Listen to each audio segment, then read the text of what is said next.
Hindi talaga sila sanay po, mga nanay, no? Hindi sila sanay makipag-usap. Huwag po kayong matakot sa amin. May bago na naman natulungan ang Kalinga Prab. This house award is given to Tres Marias as 268 housing project beneficiary po. 1, 2, 3, go! Yeah! Papasok na kayo!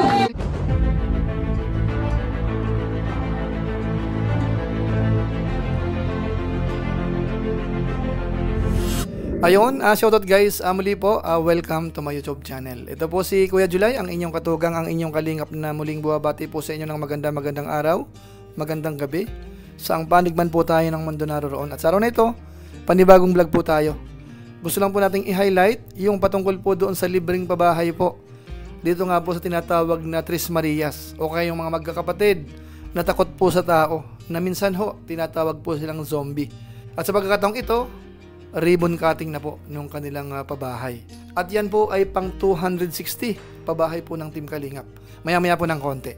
Pero bago po yun, siyempre paalala mo na si Kuya July, baka sakaling meron pa po ditong hindi nakasubscribe sa ating YouTube channel. Huwag natin kalimutan, July Paunil. Tapos pakipindot lang po yung notification bell button para lagi po tayong updated sa aking mga video upload. Tapos yung ating Facebook page po, July Paunil 2.0. Pwede naman po nating i-follow at saka po pwedeng i-like yung mga upload po natin. So maraming salamat po sa inyo at huwag natin kalimutan po, Kuya Val Santos Matubang Kalinga Prab. Suportahan po natin. Kasama po yung ilan sa mga Lingap partners. At kasama po kami doon siyempre. So maraming salamat po sa inyong lahat. Ngayon tuloy na po tayo. Pag-usapan na po natin yung patungkol po sa pabahay po nung nag-viral ho sa mga vlog ni Kalinga Prab. Yung Tres Marias o kaya yung tinatawag na magkakapatid na zombie. At alam naman po natin kung bakit tinawag po silang ganon. Huwag niyo po kasing matatandaan, nung una pa lang po, talagang hindi sila nagsasalita. Hindi sila ho nagkikasalamuha, hindi nagkikipag-usap sa ibang tao. Tatlo po sila, umaalis, bumabalik sa kanila, as in, dire-diretso lang. Kaya nga raw po sila tinatawag na zombie, mga kabayan po natin. So sa pagkakataong ito, kasi may good news po tayo sa Team Kalingap, na kung saan, sila po ay napabahayan na po ng Team Kalingap. At sa inyong kaalaman, halos wala po nag-sponsor yan. Ito po ay galing mismo kay Kalinga Prab, mula sa kanyang channel. Talagang malaki ang kanyang ginastos dito. Doon po sa ilang mga gamit, may tumulong naman. Pero sa pagpapagawa po ng bahay, halos sa kanya po, mga kabayan po natin. Kaya dito pa lang ho, magpapasalamat tayo sa Team Kalingap. Salamat kay Kalinga Prab, kay Kuya Val Santos Matubang. So ngayon po, bago po natin puntahan po yung ribbon cutting proper, gusto ko pong balikan sandali yung ilan po sa mga eksena. Noong mga una pa po nating napapanood po yung mga magkakapatid na yan, kasama po si Nanay Luningning, para magkaroon ng idea ho, yung mga ngayon pa lang po nanonood sa Team Kalingap at napanood po yung ribbon cutting na yan. Ito, balikan po natin. Hello po. Ay, kumusta po kayo? Wala nang init. Kumusta po kayo? Ba't po di niyo po ako kinakausap? Ate, okay lang po? Nahiya kayo? Hindi tayo kinakausap, mga Kalingap. Yung baka mo, militay. Ano pong pangalan niya, ate? Yan. Nila? Apat. Melissa, Bia, saka Chris. Melissa. Dito mo na kumuna po. Melissa. Bea. Chris yan. Chris. Bea. Tapos yung isa yan. Opo. Bakit po di sila nagsasalita? Pag tinatanong, salita naman. Sige. Tanungin natin. Nag-aaral ba si Melissa po ito? Siya po yung panganay? Hindi, yan ete. Si Chris. Chris. Chris, nag-aaral kayo, Chris? Nag-aaral? Kung nag-eskwela ka. Eskwela. Anong grade?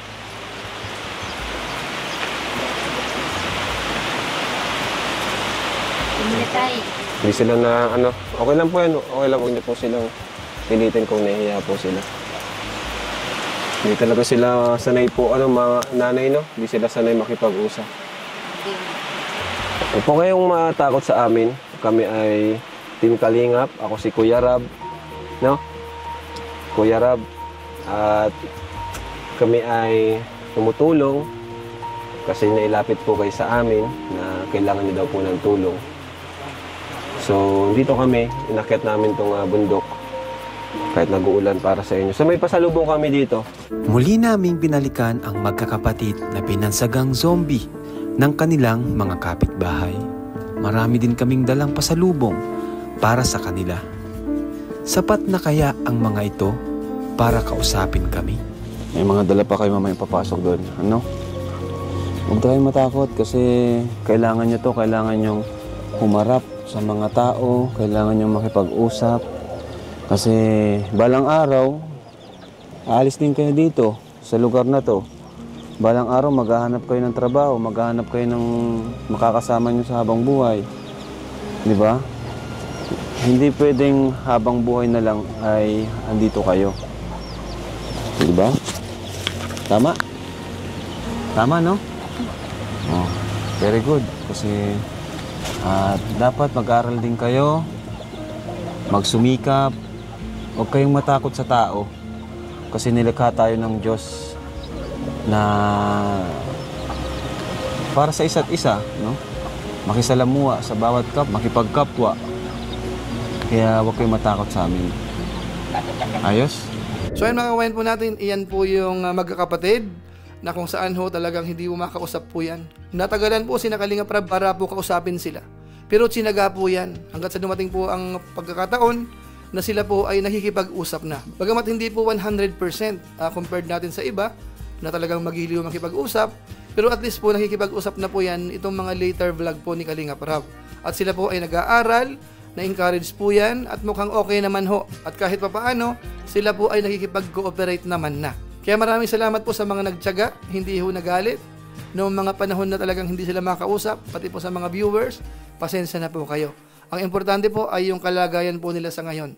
Lalo't may bagong bahay po sila. So sa pagkakataon pong ito, diretso na po tayo dun sa ribbon cutting. Siguro ho, kukuha na lang po ako ng mga short clips po doon. Tapos ididiretso ko na lang po. Panoorin natin. Ang 260 po na pabahay. Grabe ka! May bago na naman natulungan ang Kalingap ngayon. At isa din po kasi first time ko pong makapunta dito at hindi ko po in-expect na yung dating yung napanood ko nung una na nandun pa sa malayo na bahay nila. Tapos di okay hanggang sa ganito. Ayan, malaki na and ay, natutuwa po kasi natulungan sila. Pang 260 pa ba? Imagine po. Ayun, congrats sa Tres Marias and sa family nila kasi yun, finally nagkaroon din sila ng isang maayos na tahanan, di ba? Maraming salamat sa Team Kalingap. So, dahil first time ko po, blessed din po at nakarating ako dito. Tapos, nadagdagan po yung mga pabahay nila at mas lalong rumarami na tutulungan nila kuya. Congrats sa Tres Maria. So, ingatan ninyo yung bahay na pinagkaloob sa inyo ng Kalingap. Hindi lang kayo ang nangangarap ng ganitong bahay. Tinan nyo, sa isang iglap na bago yung buhay ninyo. Hindi lang yung buhay ninyo, pati yung bahay na. Dati ay maliit lang, tapos nagsisiksikan kayo, may puro gamit. Ngayon, napakalaki, tapos napakaganda kaya. So, super blessed talaga kayo na merong Kalingap. Lahat tayo, blessed tayo dahil may Kalingap na tumutulong sa atin. Kaya palagi tayong magpasalamat sa kanila. At syempre sa nasa itaas. Yun! May sarili na silang bahay na napakaganda. At yun ay dahil sa Kalingap po. Ayan, sa po ng Kalingap. Kay Kalingap Rab din po. Salamat din po sa kanila kasi nakakatulong sila sa maraming mga tao na may hirap.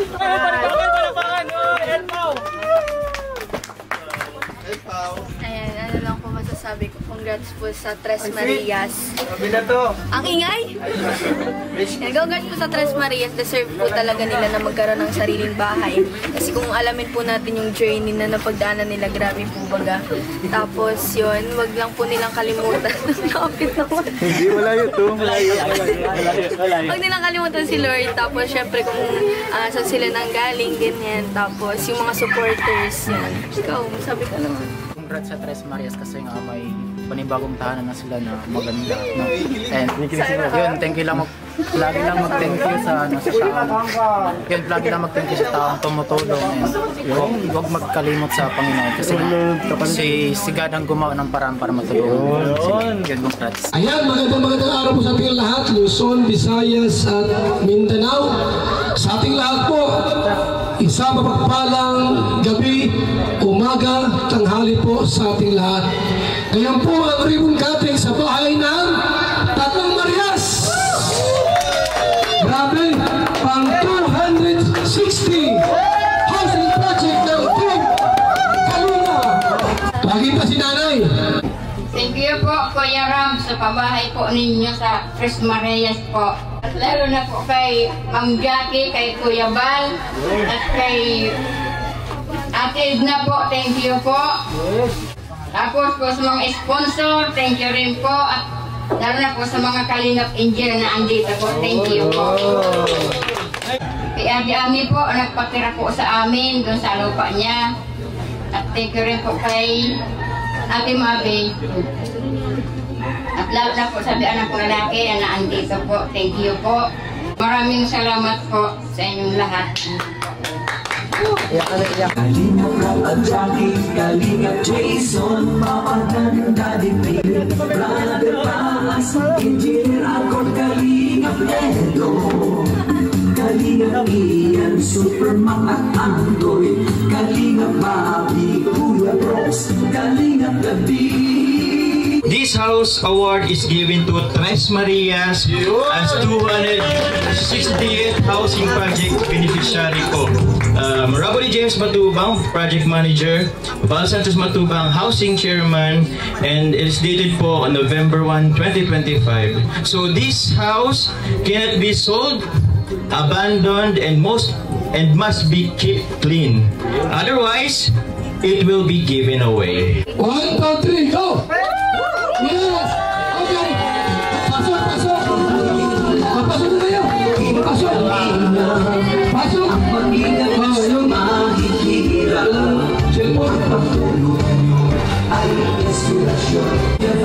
May lamisa po! Sura! Gasol! Kama! Electric fan! Dito buksan.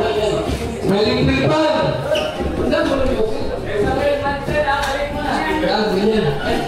Ano pa meron nila eh? Electric chair, meron? Dami po, closing remarks.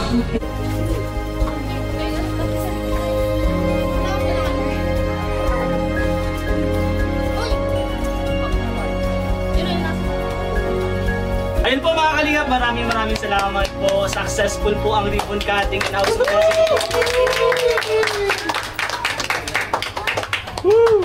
And hanggang doon na lang po. Abangan nyo po mga nagsislog ni Kalingap Rob and Kalingap Tahanan. One Kalingap, one family!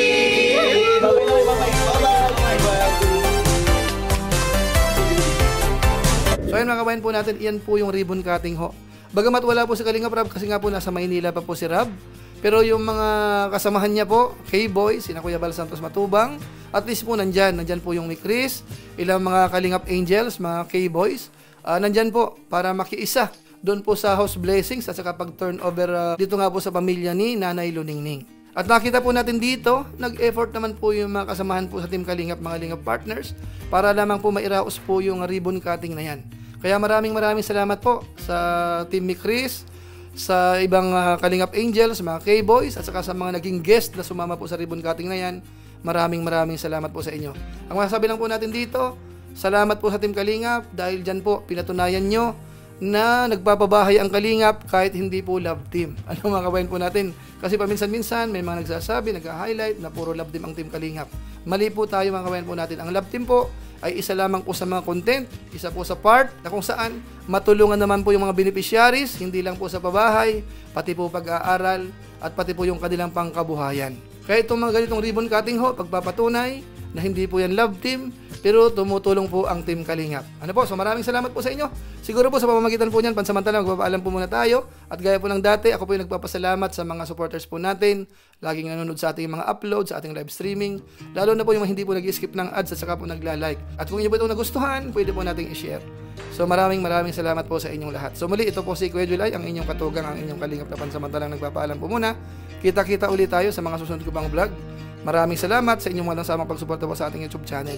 Pagpalain naman kayo ng Diyos, mabuhay tayong lahat. God bless. Bye-bye!